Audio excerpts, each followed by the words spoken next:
No one knows the time frame of prophet historian Mormon's actual abridgment of the 1,000-year history of Nephite records. However, it can only be surmised that Mormon had a tremendous catalogue of information from which to create the record that Joseph Smith translated and a significant amount of time. Mormon admits the selection process was divinely inspired.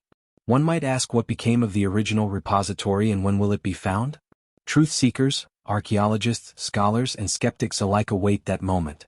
And in that moment the principle of faith will be eternally altered in regard to the Book of Mormon and the faith journey it inspires. But we save that for another short. This we do know, the Book of Mormon is a complex and multi-layered work that contains a wide range of literary genres, each contributing to its depth and realism. See the accompanying charts for a list of the primary literary genres with their descriptions and examples found throughout the text.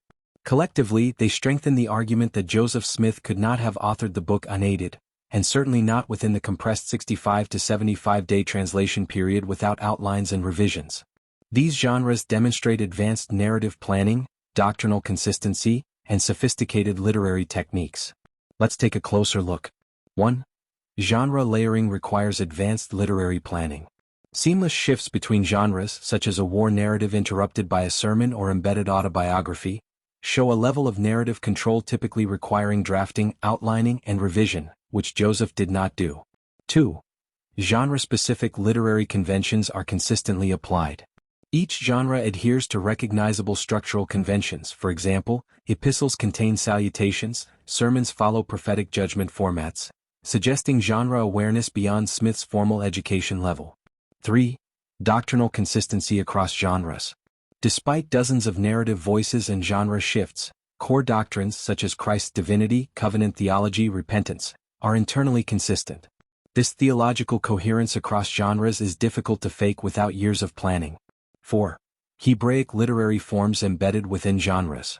Chiasmus, parallelism, and prophetic lamentation styles consistent with ancient Semitic writing appear within genres, especially poetry and sermons, generally unnoticed until modern studies identified them. 5. Multiple independent narrative voices. Distinct linguistic stylometric fingerprints correlate with specific genres and claimed authors. In other words, Alma sermons differ in tone and syntax from Mormon's war records, suggesting multiple authentic authors, not a single fabricator. Conclusion?